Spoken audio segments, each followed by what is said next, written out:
You're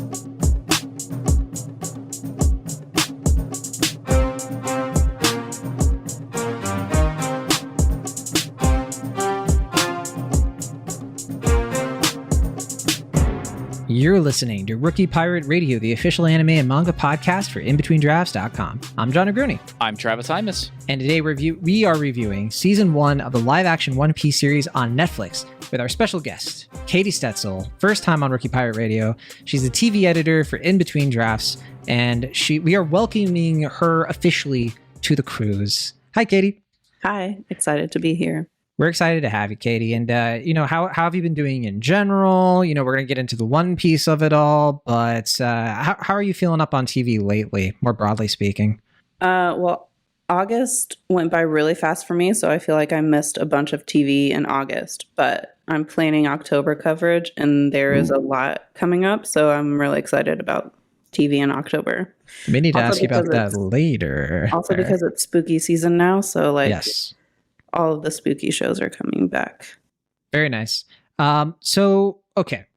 Live action One Piece. We have been teasing this, Travis and I, for a while now, talking about how we would hopefully have this broader discussion over season 1 of the live action One Piece. It's on Netflix.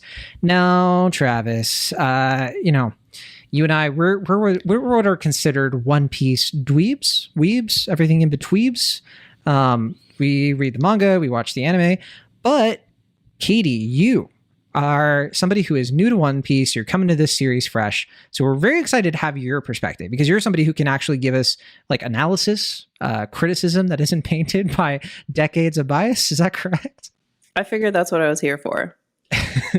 Well, and also, even if you were the biggest One Piece fan, I would still want to hear your thoughts and everything, just because, you are a TV expert. Yeah, I often look at really how In Between Drafts is a website. I mean, honestly, anime and TV, it's our bread and butter. I cover the film section. We have fun, sure, but TV is where it's at. It's where most people come to our site for. And a lot of that, of course, has to do with you, Katie, and our awesome writers in the TV section. So definitely going to be hoping to chat with you a little bit about how this show is really panning out in terms of the quality of it. Now, Travis, I know you're chomping at the bit to talk about how listeners of the show can connect with us. I know that's your favorite thing to bring up. We always have to start it with the show or else you feel alienated, right? I mean, really, I'm chomping at the bit to find out how long you were workshopping In Betweebist. That was actually off the cuff. I wouldn't lie about that. I just came up with that. Wait, well done. Did I miss a pun? He was doing a pun. Yeah. So if you are a kind of American Western person who loves anime and binges anime and stuff, you're what we call a weeb. And some people consider it a slur because they're nonsensical. I consider it a badge. I wear it proudly. John Weeb Grony. And Travis, I believe you're in the same boat. I have for the folks who write on the anime section, I have a little questionnaire that I give them all, and literally the hierarchy of what's your experience, where would you put yourself, literally weeb is the top tier of that, so it is a part of the job description, frankly. There you go. But to answer your question now, to answer your question, of course, we do have an email address. John, would you like to know what that email address is? I would like you to say it, but twice, maybe even 3 times. I'll settle for 2. I'll gladly do that for you. It's rookiepirateradio@gmail.com. You always do it so fast. I get lost in it when you say it, and I'm just my heart goes aflutter. Yeah. We got to do it again. It's rookiepirateradio@gmail.com. Do we need it the third time? Do we think they got it? Let's hold them off. This is a bonus episode. We can't spoil. Yeah, this is a bonus. Yeah, but because we got to talk about our Discord, which is, of course, linked in the show notes. And we have One Piece dedicated channels, both for spoilers and non-spoilers. So if you are someone who has only watched the Netflix One Piece, a Netflix only, as weird as it is to say that, there is a safe space for you to come on and discuss with us how you feel about this episode, about the season. Well, hold on, Travis, but I heard a rumor that the In Between Drafts Discord also had a TV channel. Is that true? It does. It does. And no, I'm not. It does. And you can hop in there and commiserate with me about Futurama as I've been going through the season, and poor Katie's had to edit. We also have a film channel, believe it or not, John, editor of the film section for In Between Drafts. Yeah, you can find me in there. Else. That's for sure. We have everything else too. Everything else that In Between Drafts covers and beyond. You can, as we mentioned last episode, please stake your claim in the Pizza Wars channel. It's been a little quiet in there, and it's usually quite lively. Calm before the storm. Right, honestly. Exactly. This is going to be I'm boosting the numbers for the Pizza Wars channel right now. But that is linked in the show notes. Please hop on, join us. We'd love to see your digital face. We do need one more channel. We need a channel to help us convince, and I know she's listening, Allie Johnson, editor-in-chief of In Between Drafts, to change the name of the website to In Betweeb Drafts, which we need some signatures to make that happen. So if you are listening to this episode and either join the Discord or are in the Discord already, as several people are, and I know I'm going to take flack for this later, but please just randomly start spamming In Between Drafts in the Discord to tell me that you've gotten to this part of the episode. Katie Setzel. Okay, so One Piece. This is a big show. I'm going to talk a little bit about how this show has been doing on Netflix in just a second, but first I want to hear from you as a person who's all things TV. You know, like you're keeping you're always your ear to the grapevine. You know what's coming out. When was the first time you heard of One Piece? I know you kind of mentioned off the air that there's somebody in your life who knows about One Piece, so I assume you've known about it for a while. I don't really know. It could have been when you all kept taking over all of our editor meetings to talk about One Piece, and I would just kind of zone out. Fair, quite honestly. But my brother-in-law is a big One Piece fan, so I've heard him talk about it. I think I got him something for Christmas that was like One Piece related. I think that's it. It was probably a combination of you guys and my brother-in-law. Love it. Glad we could be a part of that for you. Did you ever watch or get into the Cowboy Bebop adaptation on Netflix?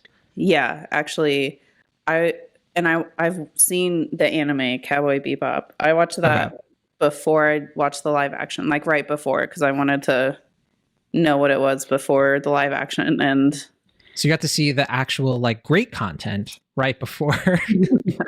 But okay, I was a little mid on the live action Cowboy Bebop. I didn't hate it as much as other people did, but it was, in hindsight, disappointing. I'm glad this time that I did not start One Piece before the live action, mostly because it's probably going to be impossible to do that. But also, if this live action was a fail in the same way that Cowboy Bebop was, I had something to turn to, even if I was like slightly interested in it from watching the live action. But so I like the order I did it in. Ooh, I think that's super fair. And also, we're going to get into this pretty soon, I hope.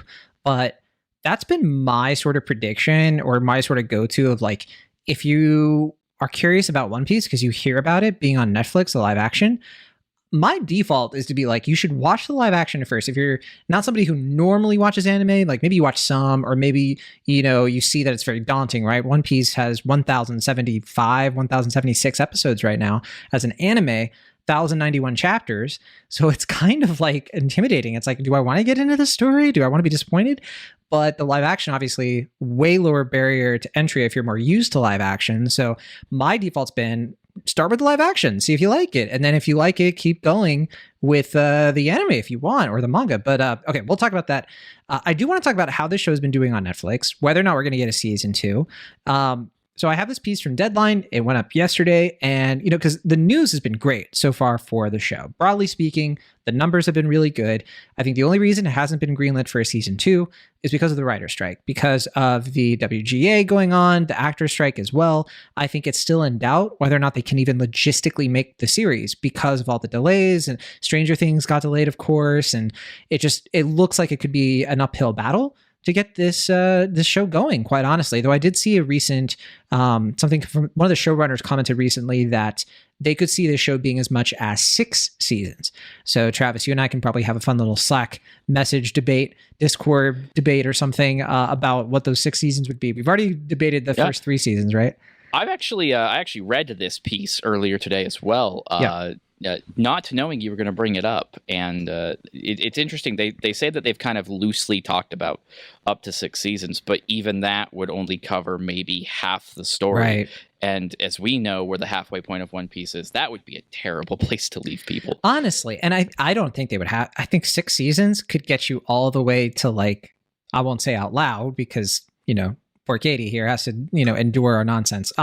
Okay, so this is the piece I have from Deadline about how the show is doing. So this is from Katie Campione. The audience for Netflix's One Piece ballooned, get it, during the series' first full week on the service, tallying 19.3 million views from September 4th to September 10th. We are recording this on September 12th, or 13th, excuse me. And easily making it to the top of Netflix's English language TV list for the week. The audience is up nearly 1 million views from last week when the adaptation of Eiichiro Oda's manga accumulated 18.5 million views in its premiere weekend. The 8-episode series still has ways to go before it could land on the all-time most popular list, but 37.8 million views in less than 2 weeks is still quite a feat, and there's plenty of time left in the series' 91-day premiere window to make it happen. So yeah, I mean, this is absolutely like a bona fide hit. I think that it's kind of like reaching into the ranks of things like Queen's Gambit, Squid Game, things along those lines, The Witcher. And I do think that Netflix wants to do more. And I also think that this is a bigger international success than I think a lot of people might have expected, which is kind of funny to me, considering that this show has such an international appeal in so many ways. All that said, the first season, it's only 8 episodes. Katie, you went into this show not knowing much about One Piece at all, hearing about it, whatever. So let's just kind of like give it a basic feel. What was it like watching this show for you? Like 8 episodes, getting into the story, were you surprised a lot? Were there things that definitely like you were watching and like what was that like for you, honestly? Okay, so I do have a confession to make. I don't remember when this was. It was probably like a few months ago, sometime this year. I did look up One Piece anime to maybe start watching it, but then I saw it was about pirates, and for some reason I was not in a pirate mood. So I was like, no, and clicked out of it. Do you like Our Flag Means Death and like other kind of stuff like that? Okay. Yeah, Pirates of the Caribbean, Our Flag Means Death, yes, but for some reason at the time I just was not in a pirate mood. Got it. But I don't know what happened. Like the lead up into the live action, I started getting really excited for some reason. I don't know why. But anyway, I started watching it. I'll tell you, the first surprise I had was I was not expecting Mr. Fantastic, essentially. Oh, so the like rubber kind of stuff was a surprise. That's awesome. Oh yeah, I didn't watch any of the trailers either, or anything going into it. So yeah, I was very surprised by that. I will say that I thought the first episode was fantastic. I don't know how you guys feel. I did not listen to your other podcast episode before this, sorry. But I thought it's okay. Understandable. The first episode I thought was fantastic. I thought episodes 2 and 3 really lost their momentum. So I think I took a little bit of a break. But then 4 and 5 happened, and I was like all in at that point, especially with episode 5, I think. And then 6 to the end, I was like loving it. So that was my journey. That's awesome to hear. Travis, I got to get your read on this as well, because we did talk about the first episode. I thought the first episode was so super good. I liked the second episode, mainly because I liked Buggy a lot. I thought that he was really well done. But Katie, you were so right that it loses its momentum because that's such a small kind of episode. And I couldn't agree more that like once we get to the Baratier and we get past the Usopp stuff, and like we get Sanji and the plot kind of kicks in a little bit more. I've been talking to some other people who are watching this for the first time, not knowing about One Piece. For them, Baratier is like when they're sold. And that is a really great sign, because if you are watching the anime or reading the manga, for a lot of people, it doesn't quite come in for them until the Arlong stuff. Shout out to Allie Johnson again, who's going to get name dropped multiple times, I guess, who she has been watching the anime with a friend of the show, Quinn, who is, of course, her husband and the person who has been, listening to our manga recaps because he's all caught up. And, he's been kind of like waiting for that moment for her to get to the Arlong stuff. But yeah, Travis, was that a similar experience to you, or do you differ? For me, I really, really liked their depiction of Buggy.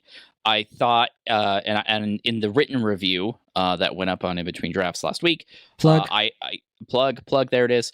I referred to him as a heel rather than like a villain or an antagonist, and I really feel that way. That's how he's being played by Jeff Ward in this.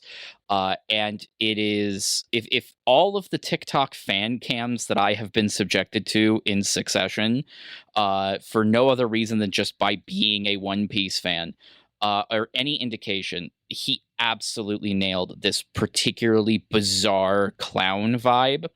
And while I'll admit it's a little bit, it's a little bit of a depressurization from the first episode. I think that was a rock solid pilot episode. They could not have done a better job for sure. I think I enjoyed it plenty. It was. I think after we got to the midway point of Syrup Village that I started to lose a little bit of steam. And there's a pretty specific reason for that. So I don't know if we want to get into details yet, but I wish they had gone with my advice that came way after they made the show, which was just don't do Syrup Village. just merge the Kuro's stuff and do that. Whatever. We don't have to get into that. I like that they set up the Kuro stuff earlier, though. They did. They seed a lot of stuff in the show, and we're not going to talk about that for sure. But there are certain things, Katie, they consolidate a lot of stuff in this that I think was smart. Like Don Krieg is this villain. You kind of see him offhandedly when Dracula Mihawk just dispatches of him. He's actually like a villain who fights Luffy during the Sanji stuff. And I was skeptical about the change because I was like, well, they bring Arlong way earlier, but that's basic TV writing. It's like, you can't just keep going like Monster of the Week, where it's like, I've never met Arlong. Why should I be scared of him? Why should he be important? That works for an anime and a manga. But for the show, they decided, no, Arlong's the big bad of the season. So we have to bring him in earlier, really set him up better. And I think they made screenwriter decisions that were way better than I think the alternative, which was well, let's just be slavish to the source material. Then it's like, well, then why are you making this? So I loved a lot of those decisions, just in terms of the setting up of things. I did want to bring up, since we are talking about characters and things like that, Katie, who is your favorite Straw Hat? The big question. Most important question, probably. Oh, that's too hard to choose. I have a favorite. Travis, do you have a favorite, or am I the only one who's picking favorites? I did pick a favorite, actually. Okay. It's not who I thought I would, gravitate towards, given who my favorite is in the other versions of this story. But I do have a favorite. Okay. I will say. Katie, do you have yours? You want to think it over? I mean, I feel like my answer is probably Zoro, but also I love all of them, and I love how they all play off of each other, so it's very hard to choose. I do have a favorite villain, so ask me that later. Yes. Okay, we'll do that. Mine changes because, not in terms of the Straw Hats, I love them all. The one I like the least is probably Usopp, but I still like him a lot. But honestly, Sanji stole my heart. And at a point where Nami was I was this is the character. She is the most interesting to me. She is the character who I think is the stealth protagonist. And if you told me John, sorry, you can only pick one, I'd be fine, Nami. But Travis, I did send you a little thing today about Sanji, the actor, and what he did. He was actually cooking food for the crew, in real life. Yeah. Absolutely. And learned now, kickboxing. Yeah, kickboxing's his personal hobby now. He had the hardest he's job. He's so good. He had to come in at the 5th episode. Everybody else is established. Usopp kind of jumped in and was just I'm the funny coward comic relief guy. And the Sanji actor, forget his name, Taz something. Taz Skylar. Yeah. Yeah, he comes in and he's just I'm here too. And he does such a great job. But also, how do you compare to Iñaki, who plays Luffy? I love him so much. Yeah, Luffy is 100% the load-bearing wall of the show. If he was even 1% off, I think the entire thing crumbles. That being said, but how did he play though, for? I want to know how he played for Katie, because Katie, he is a very different kind of protagonist, right? If you watch a lot of normal sort of English language TV, he's definitely more of that Japanese sort of archetype sort of protagonist, I guess. But yeah, what was your read on him? I loved him from the first moment he was sort of breaking the fourth wall, even though he's talking to the bird. That was the one of the greatest introductions for me. But so I love him in all like aspects of him, but I also love when he gets super serious because that's fun. And then I forgot to mention this earlier, but another thing that really like grabbed me, especially at the end of episode 4, was the Garp thing, because I thought it gave him a level, like a deeper level to his character that I was not expecting. So that is very fascinating, because a lot of people have been complaining about the Garp of it all. Just to give you some context there, that wasn't supposed to happen. No. That does not happen in the story for another like 400 chapters. Yeah, so they moved that up. And so it's been kind of a controversial change. I don't know how I feel about it. It definitely it makes Luffy more complicated of a character. I understand the choice, and I think they made the right choice for them, for the show, but I don't like it. And it comes down to me not liking it because I don't think they executed it as well as they could. I think that Koby and Helmeppo are such interesting characters, and I don't love how the show treats them, like as Garp's cadets, and like it just feels like here's our surrogate character checking in on the Marines and keeping them interesting in the story to a degree. But the way that it ends that arc with like Garp sort of just like beating Luffy around, none of that worked for me at all. Like I just did not like that. It's anticlimactic for sure. It just it works for Garp's character, knowing what we know about him, but it kind of undermines everything that Koby has gone through the season. It doesn't really challenge anything. They spend the whole season kind of trying to create this moral gray situation with him, only to find out that Garp is basically just stunting. He's just here to, be here. Well, the whole thing was he's like, oh, you kind of remind me of Gold Roger. Get out of here. That was just, no. To be fair, I agree with that. I really liked the reveal and I got really excited about it. It did feel anticlimactic. They only gave us that one flashback, and I thought that was weird. I was like, why did we not follow the flashback story a little bit more to explain? And do you mean like Luffy and Shanks, or do you mean like Luffy with his grandfather? Luffy with his grandfather. Oh, okay. Because I felt like every flashback had its own like narrative throughout the show, and that one was just like that one off. And then I was like, I don't understand their relationship, kind of, until like that ending part. But it did feel like, oh, that's what you were doing this whole time. And so I still don't have like a good read on Garp, but I did like the character and the actor. I had a question for you then, because really, like, one thing about this show kind of wants to be the next Game of Thrones in terms of we're going to have this big fantasy world, lots of world building, lots of lore, lots of characters in different places.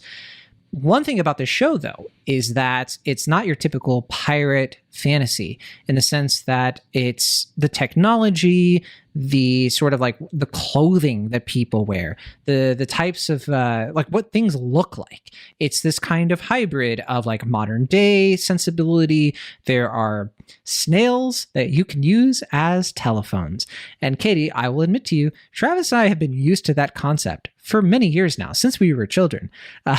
We have been watching this anime and reading this manga for a long time. For me, the first time I watched the anime was in 1999.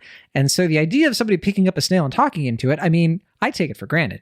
But I have to imagine, and I have heard this from some people, where they're just like, what? Like, what is this show? Why are people wearing Hawaiian shirts? And I'm like, just go with it. It's like, it's the vibe. But what was your reaction to it? I mean, I don't really understand how people are surprised by that. Do they not watch TV? I watch SpongeBob. They talk into shells on that show all the time. So that's so true. I don't understand. Like, I was just like, well, I think because people hear pirates and they think of like Pirates of the Caribbean, right?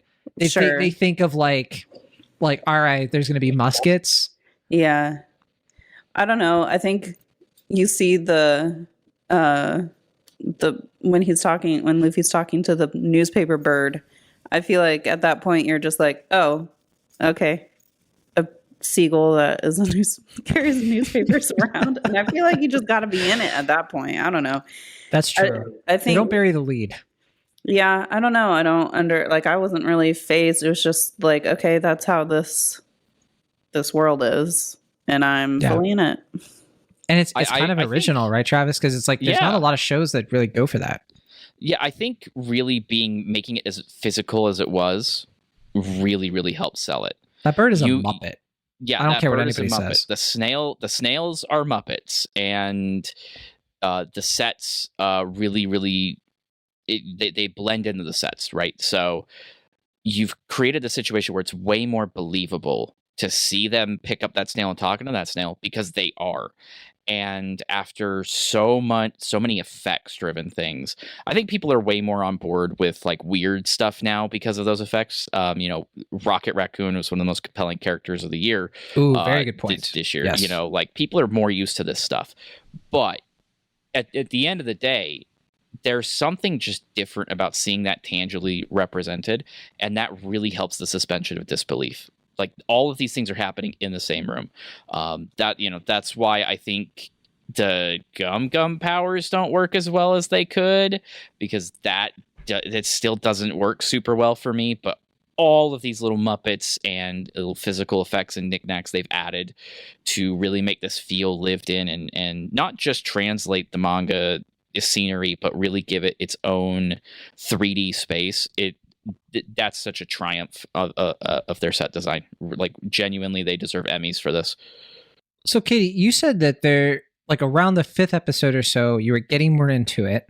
You said the first episode was fantastic, and then by the end of it, you were loving it. So what was it about the show? Specifically, if you had to pick like one thing, and I know there's probably multiple aspects of the show that were working for you, but if you had to pick one thing that was like connecting, like when was that moment for you, and what was it about that moment? Was it like the choreography, the effects? Like if it was something involving the characters? I'm very curious. I can't think of a specific moment, but... and maybe I'll think of it as I'm talking this through, but it was definitely like all of the characters not being what I initially thought they were. I think at the start of it, you can see like an easy villain protagonist dynamic, especially like between the Marines and the pirates. But I think like when you start learning more about Garp, it like helps like, there's more to this character. And then especially when he's explaining about like the 7 warlords of the sea and explaining that to Kobe, and then what's his name? The haircut guy. Helmeppo. The haircut guy is very acceptable. I mean, this doesn't happen until the end of the show, but I was like pleasantly surprised that they gave him a bit of a character arc as well. So I think a lot of it was just that. And then also like the dynamic of all the characters, especially the Straw Hat crew. I feel like every episode just peeled back more layers. Like another example is with Zeph and Sanji. Like when you first meet Zeph, you think he's just like super abusive to his staff, but and he is like tough. Yeah, especially with Sanji. So like a lot of that, I felt like I kept running into those moments where this character there's more to this character than I initially thought there was. And I think like there's not strictly, at least in these 8 episodes, it felt like there's not strictly a villain and there's not strictly a protagonist, except maybe like the Black Hats, but those were like one-off characters. I don't know, whatever, but yeah, that's why they've always been the weakest, because well, Don Krieg is kind of a weak villain, which is probably why they just pushed him to the, Draco Mihawk takes care of him even more forcefully than he does in the anime and the manga. But also, can I add something to this too? Yeah, it wasn't just with like characters; it was what like they decided to do, like with Luffy's like the whole time you're trying to figure out like what happened. And the time we see him with Shanks, and then when we first see him in that sinking little ship, and it's like heavily implied that maybe something happened to Shanks, and then that's like what sends him off on his thing. But the reveal that Shank's crew is still out there just getting drunk on a beach at the end of this. Also, like real pirates. I really loved, because I thought the easy thing to do would be to kill Shanks off as like, this is his motivator or whatever. But I like the fridge Shanks. That would have been awful. I like the fact that he's still out there, and there's like, I don't know. I just feel like you can do more when your characters are alive. And I was glad that they didn't go the You're gonna love One Piece. Actually, you know, and something you said about that is so true. Katie, I think you really encapsulated the basic appeal of One Piece, that peeling back of layers. I think that's absolutely the case. And you know what was interesting about the live action too is that it does something unique that the anime does not do, the manga does not do as efficiently, and that it makes this world feel smaller without the world feeling small. I buy and understand that like Buggy knows who Shanks is, Shanks knows who Mihawk is, Garp is connected to Luffy, but this world still feels big. There are just little nuggets of like, there are things happening, but the reason people know about certain things happening in this world have a reason. And it's not just like, I'm related to this character because I'm related to this character. And that's an appeal of One Piece, but I think the live action understands that and kind of pushes that idea a little bit forward in its own unique way. What did you think, Travis? Because I know you haven't had a lot of chances to talk about really what you thought overall, I think, about how this kind of worked or didn't work for you, you know? And I know that you and I, we came into this, like we did watch the trailers. Our expectations were all over the place. Are you feeling satisfied? Are you feeling happy? You okay, Travis? Yeah. Are you crying? I'm crying. I mean, I wouldn't say I was crying. I think overall my feelings about it are about the same as they did when you and I talked about just the first episode, which at that time when we recorded, now I don't think either of us had watched too far ahead yet. By the end of it, my takeaway was still, yeah, that was pretty good overall. For me, from an adaptation standpoint, they hit what they needed to. This is definitely something where you can recommend it to people. I think it absolutely covers kind of the energy that early One Piece has. It starts to set up some of the themes. I love that its references aren't like, it's not actively trying to get me to point at the screen and go, I know what that is, because I'm so sick of that, especially with a lot of these fandom based shows. The call outs and everything that it does have feel natural. They feel ironically unnecessary, like you don't need to know what they're saying to understand what they're saying. It's not something actively trying to make me happy, which is good because the strength should come from the story itself rather than making me go, oh, he did Gum Gum Battle Axe. And they absolutely got that priority right. I think compared to the Cowboy Bebop adaptation, which was very much a look at how close we're getting to the anime. Look at us. We got the composer back. We made this shot composition test to show you what we could potentially do. And then the show itself kind of just ignores most of that because it was all aesthetic. One Piece actually understands what One Piece is about. And at the end of the day, that is trying to tell this kind of deep story, but never once sacrificing that fun element of it. I think it's really easy to get lost in this. It looks at the fan service, and it's like, we'll still do fan service. We'll still make the fans happy, but never at the expense of the story. And that's the key. That's the thing that's been bugging me about Ahsoka, where I'm just like, not all the time, but I think Ahsoka consistently doesn't get that right. And is like the fan service kind of gives way. I literally do not understand how anybody who's not brain damaged like me and has watched all those children's cartoons can actually watch Ahsoka at all. I have no idea. It's a challenge, and I don't dislike Ahsoka, and we don't have to talk about Ahsoka in a lot of detail, but I'm just saying, like, it's one of those things where I'm like, Ahsoka is also kind of adapting something into a different medium, and it's not even that the fan service is that abrasive or that it's in your face. It's just that there are so many moments where I'm just like, oh, because I'm coming at it from someone who didn't watch Star Wars Rebels, who is like, I assume I'm supposed to feel something. Whereas One Piece, I think it earns a lot of those feels. And like the fan servicey stuff is like, look at those posters over there. You know what I mean? It's never sort of like stopping and gratifying itself with like, I know that reference. That means this scene is great. Yeah, absolutely. That is a very good way of putting it. But Katie, is that true? Were there times where you're just like, oh, this is probably a good scene if you're a fan, but did you feel alienated at any point while watching this? Not a whole lot. Like when they first show the pirate poster, the wanted posters, I was probably like, I'm sure I'm supposed to know who those people are. If I had watched One Piece before this, I'd probably know who these people are.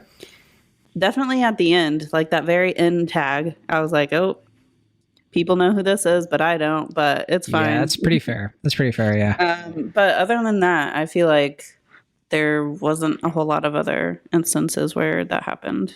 So you mentioned earlier you want to talk about villains. Favorite villains. Okay, yeah. I'm just going to rattle it off real quick. Buggy, great. He's the GOAT. Kuro, trash. Hated him. I thought the actor, I want nothing but the best for him. No. He butchered it. The anime and the manga do it way better. He's so obviously a villain. Like when you're watching him, you're just like, the butler did it. The butler did it. He's the villain. Okay, next. Like, how do you watch that? And no, I liked that they decided to make it a haunted house thing. And so, Katie, that is different. Like, they decided to keep it in the haunted house. There are some interesting set pieces with that. They give Kaya more to do, which was the right choice. She's a more interesting character here than she is in the manga. I don't know if Travis will agree.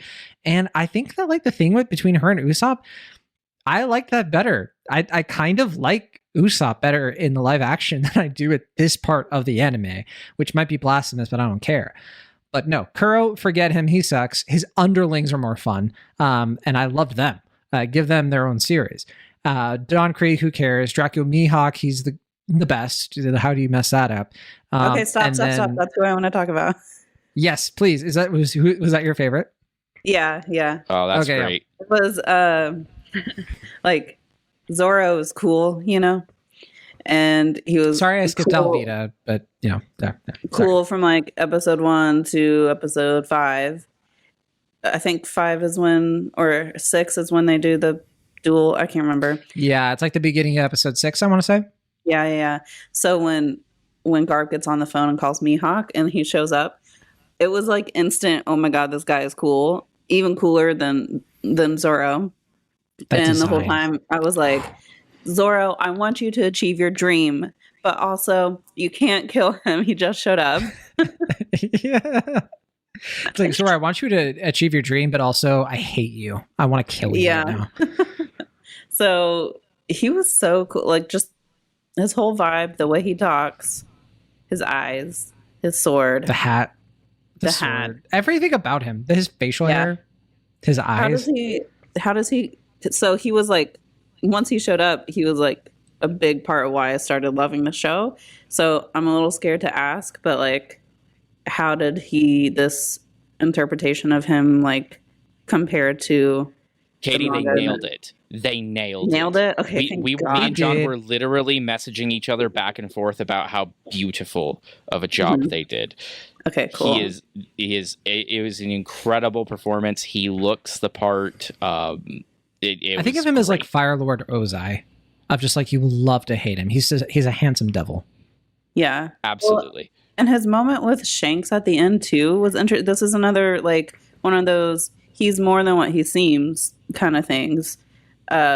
His like little back and forth with Shanks at the end was like there was depth there too, and his whole thing like he respects Zoro. He doesn't kill him. He's like, come find me later. And he lets Luffy go to be like, you're interesting. I want to keep you around. I love those types of villains. Literally every One Piece character. Like, Luffy, I couldn't bear to kill you now, even though I could. But that's how good he was. I'm excited to hear that because one of the reasons why I wanted to check out the anime now was for more Mihawk. But I was like nervous that there was something with the interpretation of him. But I'll tell you now, they give you more Mihawk here than they do in the anime up to this point. That's fine, but because they consolidate a lot of things. Like we don't even know about the relationship between Mihawk and Shanks until way later.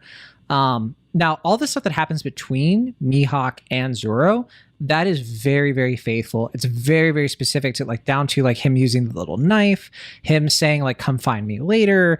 Like that is all like they were like, don't mess with that at all. But the stuff where he and Shanks have all these duels and everything, like we didn't get to know that until years and years, after that moment between him and Zoro, which it just tells you how big this world is. And yeah. Travis, I have to bring it to you at this point because, if there's one thing about the live action adaptation that has had me a little bit sort of conflicted, if I can say that, it's that, it has a bit of a campiness to it, which I think is nice. I like the campiness, but it also kind of like skirts around the sort of like Zoro doesn't become part of the crew very quickly.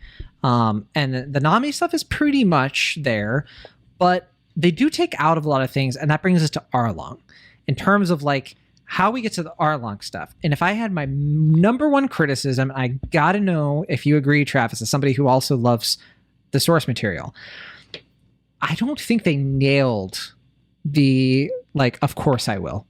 And how like Luffy and them walk up into Arlong Park. I kind of think they messed it up. And I'm not upset. It still works enough. And I liked, how they went forward from that. But like not being able to hear Overtaken at all. And how they kind of do this weird thing where like the village gets destroyed and they go back and I don't know, whatever. I didn't think it was that great. And I didn't think Iñaki really sold the moment between him and Nami. Nami, like Emily Rudd, she killed it, no notes. But Iñaki, I thought it was a little bit more strained. What was your read on all of that stuff? I didn't really have a problem with that specifically. So I'm the meanie. I think it does its job still. It's I think a part of it does come from the fact that Inaki's Luffy is much scrappier, so it feels less like a. He's not as strong. He's not as strong, so it's. Well, I guess what I should say is they don't have him just kind of breezing through these early battles. They're far more scraps. They're far more kind of down and dirty. So I think that's reflected in the performance a bit more. I think there is, some of this is because too. I think that this version of Luffy is going to get challenged a little bit more on his recklessness when it comes to not just himself, but his crew and the responsibility that he has for them. We see that a lot with the aftermath with Zoro, which whereas in the manga, it doesn't really get talked about. Like, hey, you kind of let this happen. Like this situation is kind of on you. Whereas, the follow up to that fight with Mihawk is focused on it, and Luffy kind of almost has a panic attack, which I actually quite liked. I liked that they brought some of that more concerning part of Luffy forward and made it a primary focus of a shot so that people can pick up that, like, no, he's not just an idiot. He is capable of understanding what's going on here. So with all that said, I do think kind of the more restrained, less like this is a big hype moment because it is supposed to be still a tension bringer.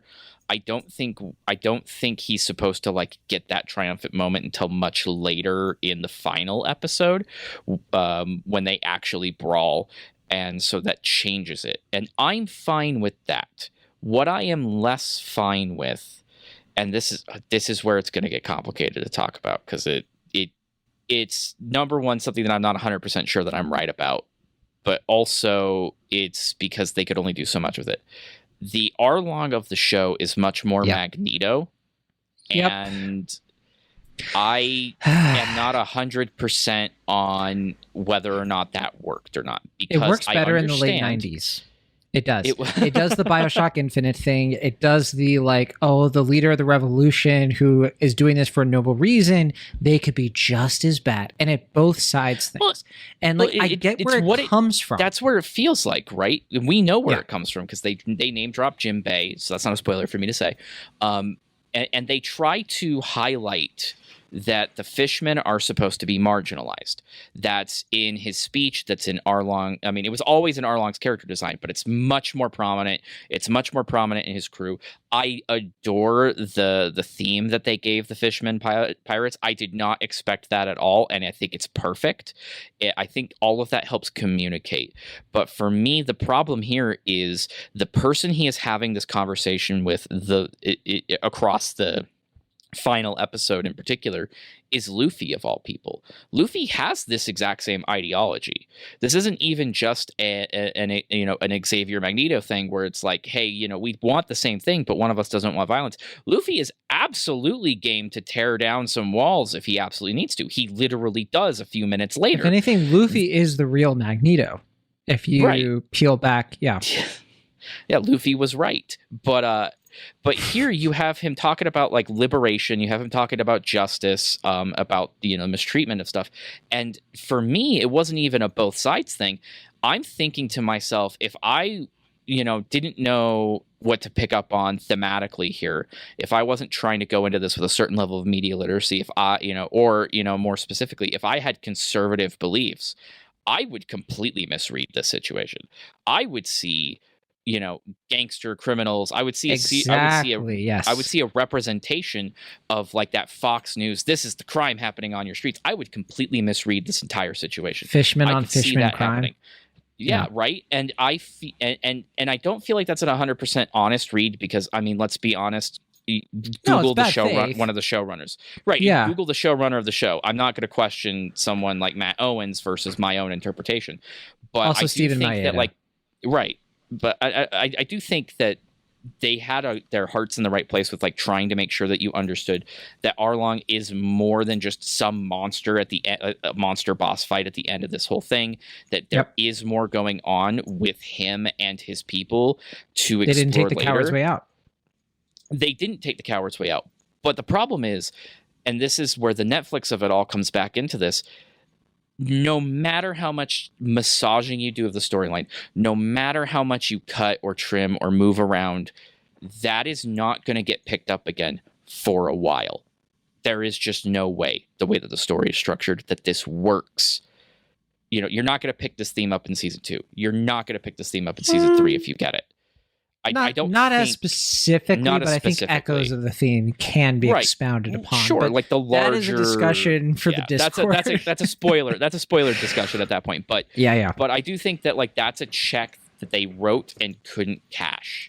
And I do think that, again, the whole thing kind of builds this anticlimax with Garp as well. So it creates this kind of scenario where they kind of had to throw Smoker at the end just to put some tension back on it at the end. But from a performance standpoint, Arlong was great.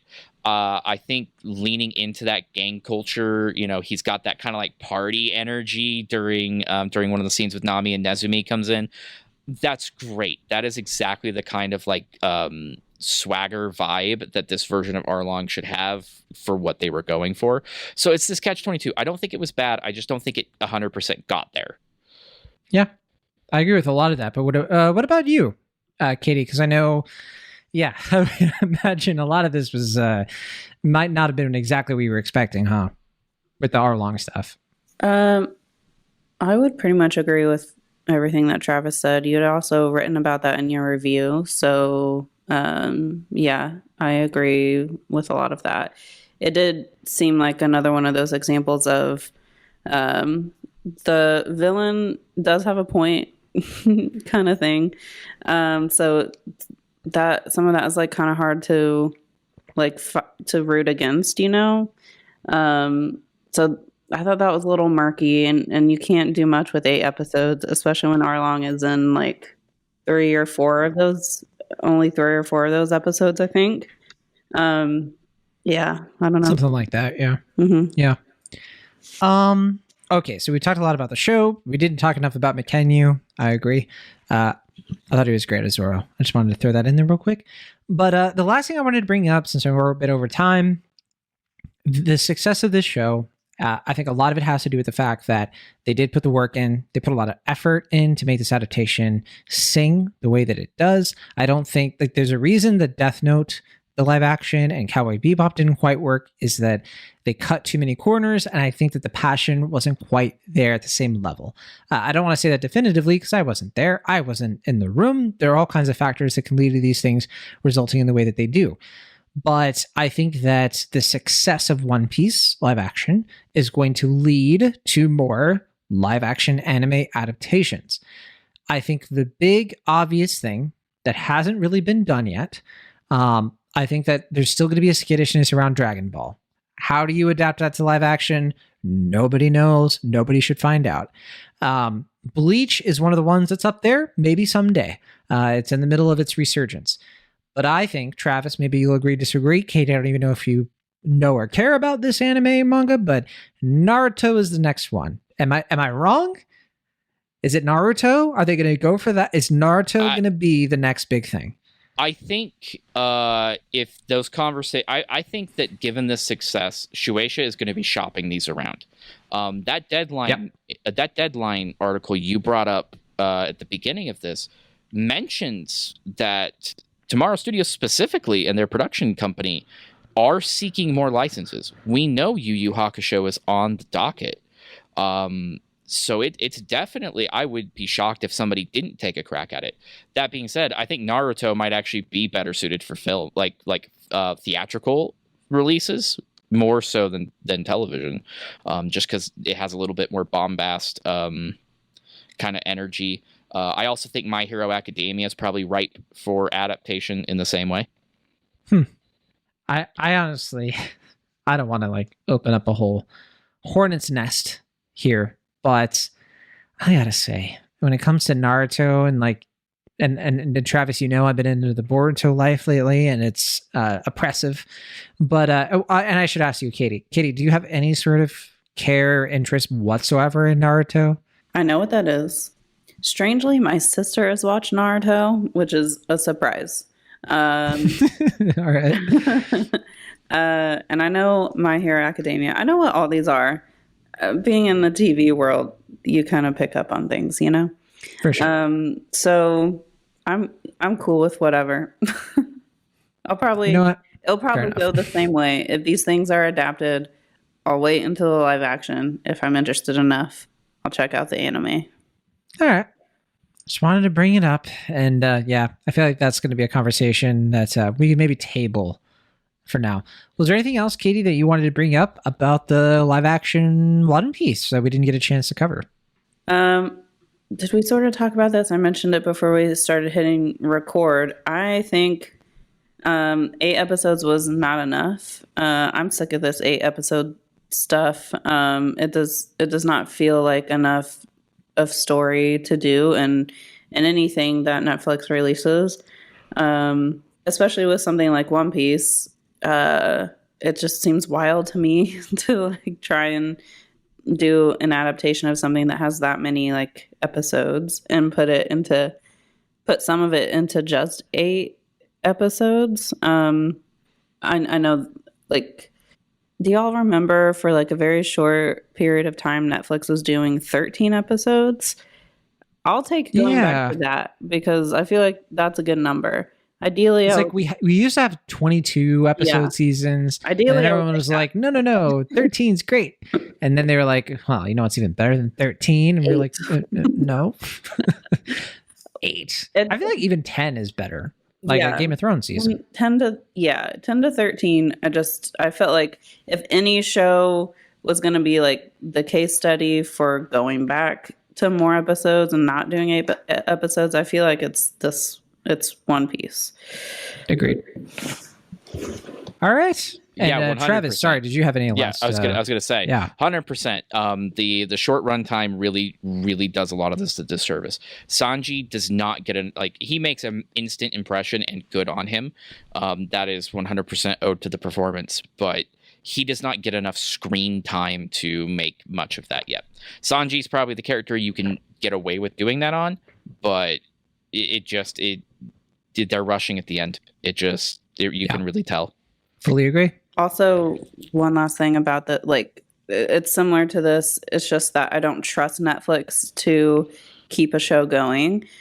You never hear of shows making it to season 3 or season 4, like even beyond season 4 at this point. So yeah, to give them like that short of a runway and to introduce one of the main characters just in episode 5 is ridiculous. And those were like my main negatives of the show. Yeah, I think the show needs at least one more season. And I would understand if they didn't fully adapt everything because it's such a tall order. I mean, just when you factor in that these other actors, I mean, they have lives. They're going to want to do things outside of this. McKenna and I think Emily Rudd, like, whoa, like instant star power. Like I'm genuinely like fascinated with what she might be doing next after this. And I really think like, honestly, Helmeppo, the actor who plays him, I'm not as familiar with him, but I'm like, man, this guy's got like, I don't know what it is, but he's got it. Like there's something about like the way he's selling this character. And I ended up really liking him more than Kobe at a certain point. And yeah, I mean, the show could be one of those shows that just elevates the star power of the people in it in a way that, other things have, like Stranger Things and all that. So we'll have to wait and see. But all right, Katie Cecil, thank you so much for offering your perspective, for talking to us about this show. It's been amazing. Thanks for having me on. If they do a season 2, do you think you'll watch it? Do you think we'll come back together and discuss it and do this again? Yeah, and like the 4 years it takes to get a season 2. Sure, maybe maybe I'll be. Yeah, Netflix. Why don't you cut a deal so you can make more of this show? Yeah, for real. Yeah, there you go. But maybe you know what? Maybe in that 4 to 5 years it takes, maybe I will catch up on the anime. All right. Well, there you go. Well, we'll be back. Travis and I will be back pretty soon to talk about One Piece chapter 1092, which I've read the chapter for. Travis, I don't think you've read it's come out yet for you yet. Has it? Yeah, I speak English, so no, it has not. So Katie, I read the Japanese ones, and so I've been like, super annoying about that to Travis. It's like, well, Travis, when are you going to read the chapter? And it's like, well, yeah. But no, we'll be doing that manga recap soon, and then I think we'll be no breaks for a while, Travis. So if you are a fan of the show and you like the sort of coverage we do on Rookie Pirate Radio, please let us know if you have any ideas, any suggestions or requests for things that we could cover. That can include new manga, new anime, anything like that on an off week. We would love to hear about it. But I think we're basically done with live action One Piece coverage. I think we got it.